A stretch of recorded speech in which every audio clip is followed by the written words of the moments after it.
எல்லோருக்கும் வணக்கம். இன்னைக்கு தெரிஞ்சுக்கிட்ட நண்பர்களே, ரெண்டு குரூப்புகளை நம்பக்கூடாது.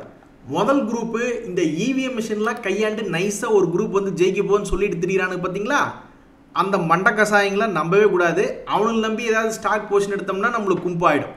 இன்னொரு குரூப்பு இந்த சினிமா ரிவ்யூ பண்ணுற குரூப்புகள்லாம் சேர்ந்து எலெக்ஷன் எக்ஸிட் போல் பண்ணுறாங்க பார்த்தீங்களா, அந்த குரூப்புகளையும் நம்பவே கூடாது. நான் உங்களுக்கு எக்ஸிட் போல் சொல்ல வர்றேன் அப்படின்னு சொன்னாவே நம்ம காதை பொத்திட்டு ஓடிடணும். நீ எங்களுக்கு சொல்லவே வேண்டாம், நாங்கள் ஆக்சுவல் ரிசல்ட் வரும்போது நாங்கள் பார்த்து தெரிஞ்சுக்கிறோம் அப்படின்ட்டு.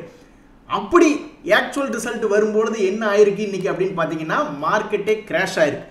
யாரோ என்னென்னமோ போடுறாங்க. என்னை பொறுத்த வரைக்கும் இந்த எலெக்ஷன் கமிஷன் ஆஃப் இந்தியாவில் இருக்கக்கூடிய சைட்டை தான் நான் பார்க்குறேன். அதில் வந்து அவங்க என்ன சொல்கிறாங்கன்னா, 543 ஷீட்டில் நாங்கள் 539 கவுண்டிங் ஓடிக்கிட்டு இருக்கு. அதில் வந்து 272 பக்கம் மெஜாரிட்டி வேணும். ஆனால் அதில் பார்த்தோம்னா 237 லீடிங் தான் இருக்குது. ஒன்று தான் ஜெயிச்சிருக்கு. அப்படின்னா என்ன அர்த்தம்னா, இன்னைக்கு சாயந்தரம் வரைக்கும் இதே விஷயம் தான் ஓடும். ஆக மொத்தம் ஒருத்தர் லீடிங் வருமா இல்லையா அப்படின்னு ஓடிக்கிட்டே இருக்கும். கடைசியில் பார்த்தா எவ்வளவு ஜெயிக்கிறாங்களோ அதை பொறுத்து தான் மார்க்கெட். ஆனால் மார்க்கெட் முதல்லயே என்ன சென்ஸ் பண்ணிடுச்சு அப்படின்னா, மேபி ஏதாவது பிரச்சனை இருக்குமோ எலெக்ஷன் மேலே. ஏன் யாருக்கு தெரியும், ரீஎலெக்ஷனே வந்தாலும் ஆச்சரியப்படுறதுக்கு இல்லை. அந்த வகையில் ஷேர் மார்க்கெட் என்ன புரிஞ்சுக்கிச்சு அப்படின்னா, மேபி மார்க்கெட் கீழே இறங்கலாம்னு சொல்லிவிட்டு 14 லட்சம் கோடி பக்கம், நேற்று இதே 14 லட்சம் கோடி தான் ரெக்கவரி ஆச்சு. இன்னைக்கு அதை விடவும் அதிகமாக இறங்கிக்கிட்டு இருக்கு. அம்மாடி அடிவாங்கிய பங்குகள் அப்படின்ற மாதிரி நம்ம லிஸ்ட் எடுத்தோம்னா அது பல வருது. அதில் முக்கியமாக இந்த மோடி வந்தாருன்னா மோடி ஸ்டாக்ஸ் அப்படின்னு பெரிதும் எதிர்பார்க்கப்படுகின்ற இந்த ஆர்இசி லிமிட்டர்லாம் 15% அடியாயிருக்கு. அதே மாதிரி பிஎஃப்சி எல்லாம் 15%. ஆனால் நம்ம என்ன கவனிக்கணும்னா, கடந்த ஒரே வருஷத்தில் 204% ஏறிட்டு 15% இறங்கிறது ஒன்றும் பெரிய விஷயம் கிடையாது. இப்போவும் உச்சாணி கொம்பில் போய் வாங்கினவங்க தான் மாட்டியிருப்பாங்க. அதுபோக அதானி குரூப் பங்குகளெல்லாம் எடுத்து பார்த்தா அதுவும் கும்பா பாடிக்கிட்டு இருக்கு. ஒரு காலத்தில் பரிகாசமாக பார்த்து சிரிச்ச இந்த வாலட்டில் இண்டெக்ஸ் இன்னைக்கு 28ல் ட்ரேட் ஆகிட்டு இருக்கு. இதெல்லாம் வெறும் 10ல் ட்ரேட் ஆகிட்டு இருந்தது, இப்போ 28. இந்த சமயத்தில் வந்து நம்மளுடைய நிஃப்டி 50 இண்டெக்ஸ் எடுத்து பார்த்தோம்னா 5% காலி. ஏங்க இவன் சம்பாரிச்சு தரப்பவும் பெருசாக சம்பாரிச்சு தரல லார்ஜ் கேப் இந்த கடந்த 3 வருஷங்களில் பார்க்கும்போது. ஆனால் ஸ்மால் கேப்பு மிட் கேப்லாம் நல்லா சம்பாரிச்சு கொடுத்தான். இன்னைக்கு வீழ்ச்சின்னு வரும்பொழுது இந்த லார்ஜ் கேப்பை நம்பி நம்ம ஏன் உட்காந்துருக்கோம், இவனுங்கெல்லாம் இறங்காமல் கல் மாதிரி உட்காந்துருப்பான்னு நம்ம நினச்சிக்கிட்டு இருந்தா அவனுங்க 5% இறங்கியிருக்காங்க லார்ஜ் கேப் இண்டெக்ஸ்லாம். இதே மிட் கேப்பு ஸ்மால் கேப்லாம் போய் பார்த்தா அவனுல அதே 5% இறங்கியிருக்கானு. அப்போ மைக்ரோ கேப்லாம் நம்மளை பொறுத்த வரைக்கும் 10% இண்டெக்ஸ் இறங்கியிருக்கணும். அவனு என்னடான்னா அவனுல 6% இறங்கியிருக்கானு. அப்போ லார்ஜ் கேப் ஸ்டாக்ஸுகளுக்கு இருக்கக்கூடிய மரியாதையே போயிடுச்சு. இன்னைக்கு ஷேர் மார்க்கெட் ஏதோ கொஞ்சமாவது நிறுத்தி வைக்கலாமே அப்படின்ட்டு சில எஃப்எம்சிஜி கம்பெனிகளை பிடிச்சி நிறுத்தி வச்சிருக்காங்க பாசிட்டிவ்ல.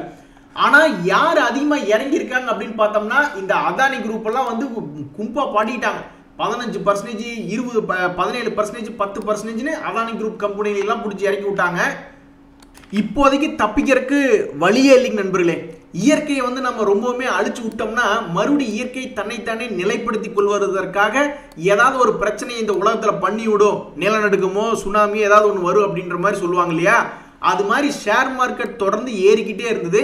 அதை வந்து ஒரு நிலையை ஏதாவது ஒன்று பண்ணி விடணும்னு 4 வருஷத்துக்கு ஒருக்கா சில ஷேர்களில் 20%, 40% அப்படின்றது கிராஷ் ஆகும். அது வந்து இன்னைக்கு நடந்துருச்சு.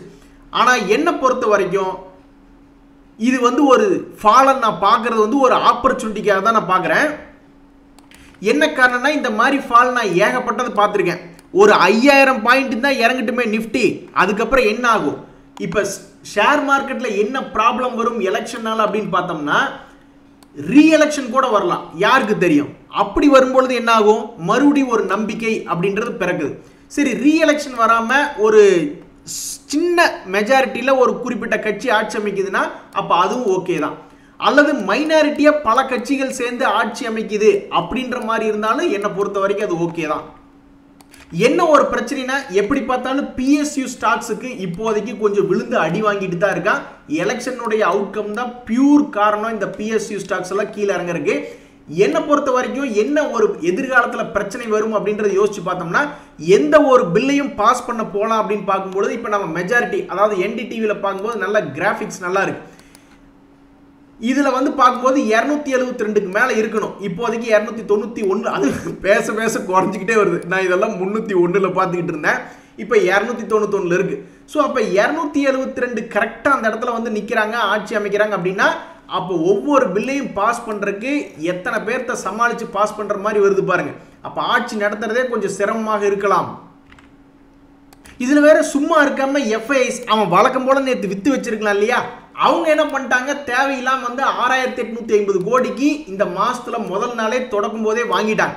இப்ப மார்க்கெட் கீழே திரும்புது அப்படின்னா என்ன ஆகும்னா, இவங்க எல்லாம் பெரும்பாலும் ட்ரேடர்ஸ் தான்.